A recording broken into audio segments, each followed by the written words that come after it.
Hey gamers, what's up? Can you hear me? Let me know in chat if you can hear me. If not, don't let me know, because you won't be able to hear me, so let me know. We're just gonna jump right into this first as soon as that number hits 4, because we got a bit of a time-sensitive announcement right now for our first topic. So as soon as that number goes up one more, there it is. Welcome to the 9th weekly Fireside Chat. I'm your host, Kyle Grusko. First up this evening, and perhaps the most interesting point this week, I need to go get him.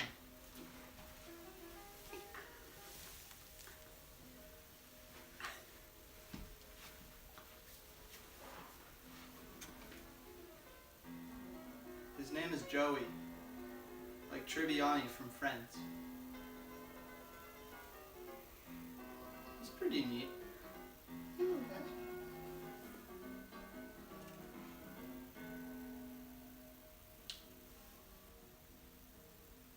My friends like you.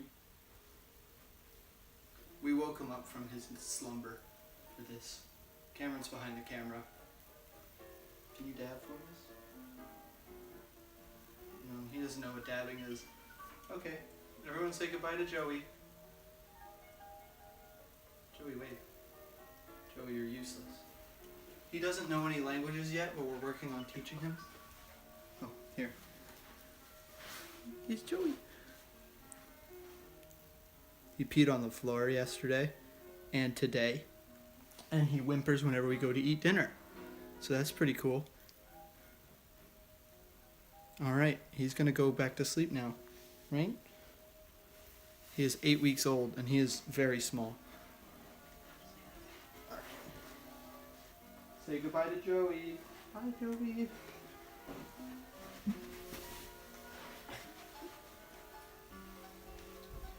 Any questions?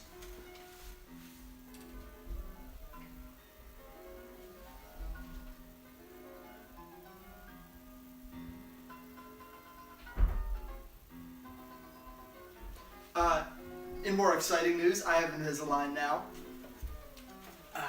Sorry. We woke him up from his slumber, so we wanted to get him able to go back to sleep relatively quickly. So that's all. It's too loud, ain't it, Chief?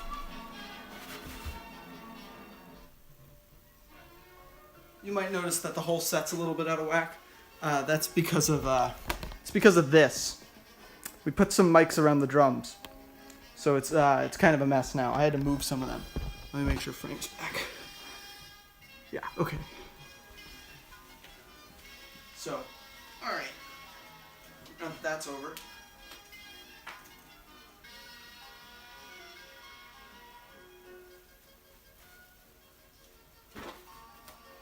Good evening. Welcome to the 9th weekly Fireside Chat. Today's date is Sunday, May 17th in the year of our Lord 2020. I am your host, Kyle Grusko. Tonight we are listening to Gordon Gershwin's Rhapsody in Blue, as played by someone. I'm sorry, it's unprofessional to drink on camera. We got a good show for you tonight. We got some bits and pieces. We got some big news 2019. We got, I messed up my notes. I messed up the order of my notes. We got some heavily researched legal stuff. It's a good show, so get some popcorn, get the boys. Big news 2019, yes. Alright, so first up, that was Joey. He's fine. Second up, this is one of the bits and pieces for tonight. Second up, I'm sure you're all familiar with the famous hit children's book series Percy Jackson and the Olympians, featuring Percy Jackson and the Olympians. And I'm sure many of you, like poor innocent 3rd grade me, went to go see Percy Jackson and the Sea of Monsters in theaters. It was not good. I regret it every day of my life. But it's okay. because with Disney's consolidation of Fox Cinemas into their brand comes Disney getting the rights to Percy Jackson's film and television rights. Which means it's reboot time, baby.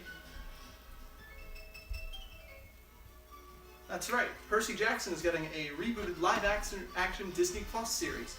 Rick Riordan is heavily involved in production. He shared a tweet a couple of days ago. The picture was him writing the plot outline. Season 1 is supposed to cover the Lightning Thief, and then depending on how well that does, they'll do more seasons.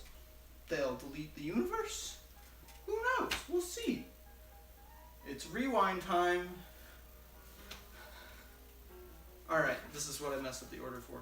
We gotta go to the next page. If you want dog pics, let me know. You will not get them. Number 3. And this is our first bit of, things people might actually care about. States in the United States of America, on the North American continent, on Earth, are starting to loosen their restrictions and regulations in order to combat COVID-19. The federal government doesn't care what's happening ever. So they're all like, yeah, we kind of need to get going again, don't we? So that's neat. Stay home. It's not gone yet. In fact, it's still very here. Do not go outside ever. And if you do have to eat, don't remove your mask. But more on that later. Flip back. So sorry. This is one of our fan favorite weekly occurring topics. You know, everything music. Jacob Collier, some of you might know him as Jacob Collier, released a new single for his upcoming album. What's it called? 3. It features Mahalia. And that's right, Ty Dolla $ign.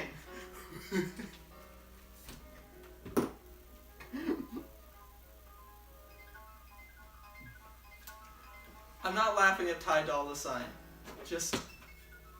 I don't know much about Ty Dolla $ign. I just didn't really expect him to get involved with modern post-jazz. But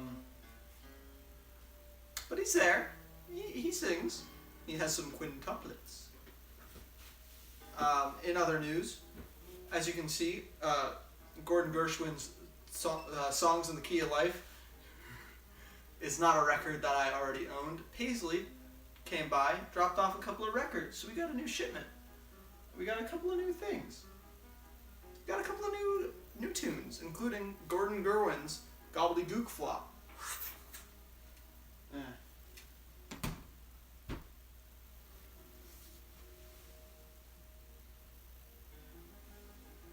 I kind of want to see something. Sorry, I just want to know if this works. It's not going to be in tune, but...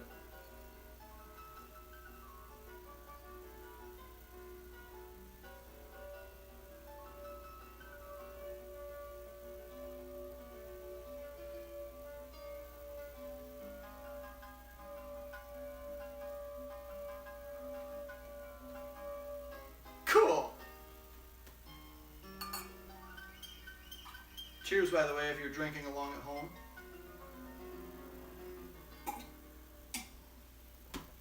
Yeah, Logan, the reason the jokes are on point today is because I, struggled to prepare this week. So, I'm just messing around. Okay. So yeah, there's that. And my favorite, Lyric of the Week. This week comes from a 2015 hit album. Some of you might know, some of you might hate. I don't enjoy it all that much. The lyric of the week this week is, "We'll bleed and fight for you, we'll make it right for you. If we lay a strong enough foundation, we'll pass it on to you." From Dear Theodosia, from the hit album Hamilton, by hit album writer Lin-Manuel Miranda. Moving on. Nothing else happened in music this week. Absolutely nothing. Weezer didn't release a new song. I don't know where you would have heard that. I definitely listened to that song, except I didn't because it didn't release. Y'all already know what time it is. It's time for colleges that are still open.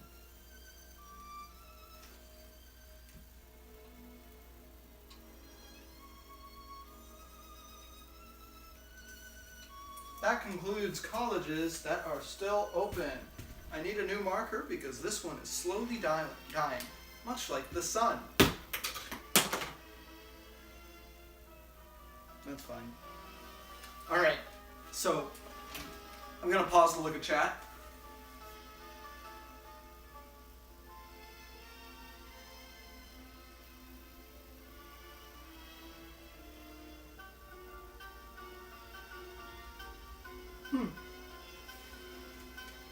Thank you, chat. Alright. I know it seems like I've been flying. Oh my gosh, it's been 12 minutes. How did that happen? Regardless, we have one last topic this week. How many of y'all are familiar with a state called Wisconsin? It's one of the lesser known states. I think it's a rare in the Pokemon cards. So like, you know, you only get one of the rares in each pack. So like you might get a Nevada or a South Dakota or a Wisconsin. Or maybe if you're lucky, you might get like Oregon. It's not quite a legendary, it's not quite like Wyoming, because I'm not even sure Wyoming's real. But, you know, it's a rare. So, Wisconsin. Can I hear it up for Wisconsin?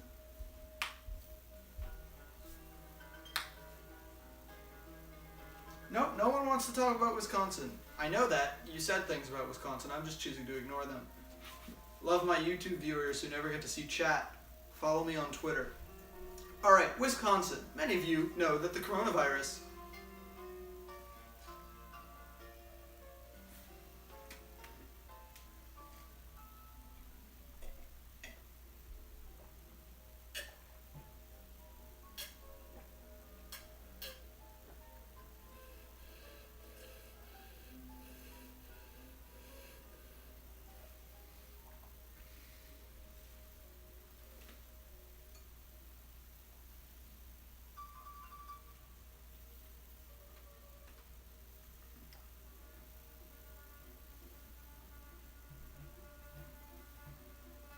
My disappointment is immeasurable. My day is ruined.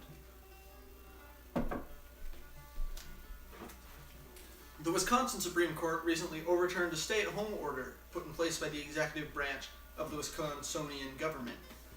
Wisconsinian. Shout out to words. The Supreme Court called it unlawful and unenforceable, and has been quoted saying, "Our state will be left in shambles." Okay. Governor Tony Evers is not too happy. I'd just like to make this clear. So, y'all haven't seen my notes before. Like, we're going to be here for a while. Y'all haven't seen my notes before. This is, down to there is where, like, actual notes start. This is planning. This is notes. This is the stuff we've gone through. This is this whole last segment. From here to here. Know your rights. Don't let them take them away from you. Oops. So Governor Tony Evers was upset about this. And I thought, hold on. That's a little funky that they won't let the executive branch do things that involve disease control. That's a little weird. That's a little funky. So I decided to jump right in to the, you know, constitutions. Article 5, Section 4 of the Wisconsin State Constitution gives the governor the ability to change the location of the legislature. So whatever their state legislative body is, the governor can change that in cases of emergency, immediate summoning, and a contagious disease risking the lives of those in government.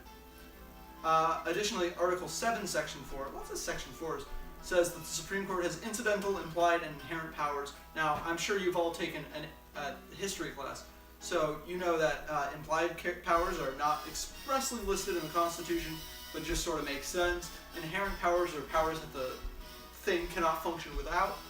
And what's the incidental? That's not really discussed. That just means, powers that are necessary, like related. So like the court's ability to have a court or to call juries. Like, or not to call juries, but like, have juries have power, decide jury rights, all that stuff. That's all incidental. Probably. I don't know. I'm not actually an expert in legal stuff. I'm going to flip to the B side real quick as I keep talking. So anyway, Supreme Court has incidental, inherent, and implied power. Executive branch does not. I checked.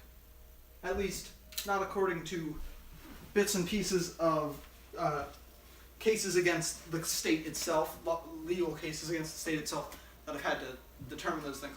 The only reason that implied, inherent, and incidental powers are listed in the Constitution I was looking at is because it's an annotation because of a court case that made it important to note that. I went to like a lawyer training website and looked at the Wisconsin Constitution. So, there's that. So, remember, executive branch can change where the legislature meets based on disease problems, and Supreme Court can do whatever they want, more or less. Additionally, and I didn't look too far into this, Article 1, Section 8 of the Wisconsin Constitution has something called double jeopardy, and I just thought that was funny. I didn't actually look into what that means. Okay, so, there's nothing much in the United States Constitution, which I just yoked that way, about disease control, and I didn't read the whole thing, this time. But quick scanning, nothing in the legislative branch, nothing in the executive branch. I doubted there would be anything in the judicial branch. So we're gonna assume that disease nonsense falls into the bit about any power not listed expressly in the Constitution is reserved for the state. The one that caused all the bank troubles, where like we need a bank, but like, what if it was a state choice? Like it's one of those things where it's a little iffy what the federal government can do other than the big general. Make a department, have the department make guidelines. There's probably a law, like an actual law, like a law that went through, but oh my gosh, you know how long America's been around? Like 200 years. I'm not going to go searching through the entire legal history of America just to find a bill about disease in the federal government. So, there was nothing about that, and I gave it a Google, nothing about that. So, if there's no laws about it, you know what we go look for? That's right, chat.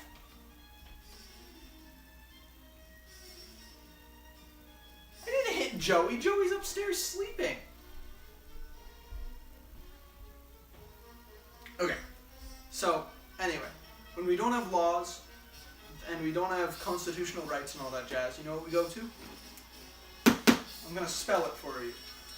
Actually, I don't know how to spell it. We go to precedent. We go to legal precedent. What people before have done in order to see what we can do now and not get robbed for it. So class, when you think of plagues upon the Americans, what do you think of? Sound off in chat. Tell me what plagues y'all think of. What's your favorite plague that affected America, as in the United States of, not as in like Aztecs and them? Tell me what your favorite. Okay, I'm bored of waiting. It's the 1918 flu. You know the 1918 flu. Everyone loves the 1918 flu. It happened in 1918, and it was a flu. So, the Committee of the American Public Health Association, which is a redundant name. Why do you need a committee and an association? They, or APHA, A-P-H-A, APHA for short, they function kind of how the CDC does now, but like way earlier and not called the CDC. They had declared limited non-essential meetings, or not meetings, business running. So chances are Henry Ford wasn't open making cars right now. Although, I don't even know if Henry Ford was around yet. I don't know my Cars timeline. So, no non-essential businesses, and they did prohibit large meetings. Churches were exempt. Oh boy. Boy, do I love that separation of church and state. It's my favorite, how it always gets ignored. God bless the USA. So, churches were still open, and this is an interesting thing. School closings. So the flu outbreak happened during flu season, so, you know, like, late fall, early winter, that area. Like, October was the month that kept coming up for when things started getting hit. School closings. They weren't a fan of them. There were some places that did close. Who was it? Philadelphia got hit real hard, so they closed schools, but they closed down like 2 weeks late. And I got a quote here from someone you might know. The article I'm quoting was written in 2007. Quote, a primary lesson of the 1918 influenza pandemic is that it is critical to intervene early. From our boy, Gamers Rise Up, Dr. Fauci, 2007. So, early intervention is important. No, it's not Bernie Sanders. It's not good old Bernard. So, early intervention. But that's just like big federal government stuff, and that doesn't really help with Wisconsin. By the way, the ending of this is totally lackluster. Like, there is no moral to this story. So there's no federal precedent, really, about what to do, what powers there are, because if there were, it would be that's not true. The precedent for the federal government doesn't matter, because it's basically what's happening now, and that doesn't tell us anything about the states and what the state can and can't do, because that didn't say anything about what the states couldn't do because the federal government said they couldn't, or what the federal government couldn't do because they were like, oh, states' rights. Okay, so I went and I dug into Wisconsin. You know, Wisconsin in 1918. Turns out the flu of 1918 is considered one of the great tragedies of Wisconsinian history, along with some fire in the 1970s. More Wisconsinians died because of the 1918 influenza outbreak than in World War I, Korea, and Vietnam combined.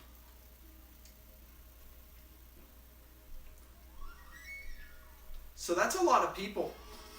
8,459 reported cases, likely more, because, you know, Wisconsin's pretty rural in the 1910s. Like, they're not rural, but like, what are they? They have the city of Madison. I can't name any other cities in Wisconsin. So, they're pretty rural, fairly. There was one county that was just completely isolated from all of it, and I didn't write down what it was because I didn't think it was relevant for government intervention, because the government just said, stay in your county, do not leave your county. There's a this is the closest thing to a resolution on this I found. March 31st of 1876, so 20 years after the resolution of the Civil War, Wisconsin created the State Board of Health. It was like, I don't know, AFA, but state level. One of its major powers, and this is the big boy resolution, was, quote, the power to impose unilateral quarantine. So there's a precedent, but the Supreme Court didn't really care. So I don't know what to say about that. Also, I thought this was funny in a haha people died type of way. A large portion of Wisconsin just completely denied that the flu existed. They're like, nope, we don't have the flu. Nope, he's allergic. No, those people were removed from that factory where everyone got sick because of OSHA violations. That's not actually a thing. I don't know if OSHA was around yet. But they would just make up reasons because no one wanted to have the flu. So I thought that was kind of a neat little tag-along. If anyone has any questions or comments... Oh, I forgot about Milwaukee. Alright. I think that we should go see if Joey's awake. We're gonna go on a little field trip up the stairs. And if Joey's not awake, then I'll just end it. So everyone be quiet. Going on an adventure to see Joey.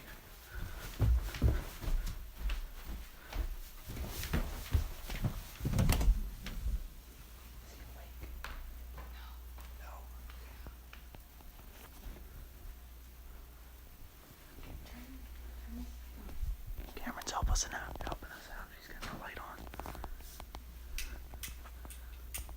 There's her boy Joey. He's taking a slumber. He's taking a nap. Alright, we're heading back down. They wanted to see Joey. Hop, hop, hop, hop. Hop, hop, hop, hop, hop. Alright. Whatever. We'll just... Anyway. I'm vlogging now. Anyway. Let me see what we can see. Oh no. Oh, we're good. Okay.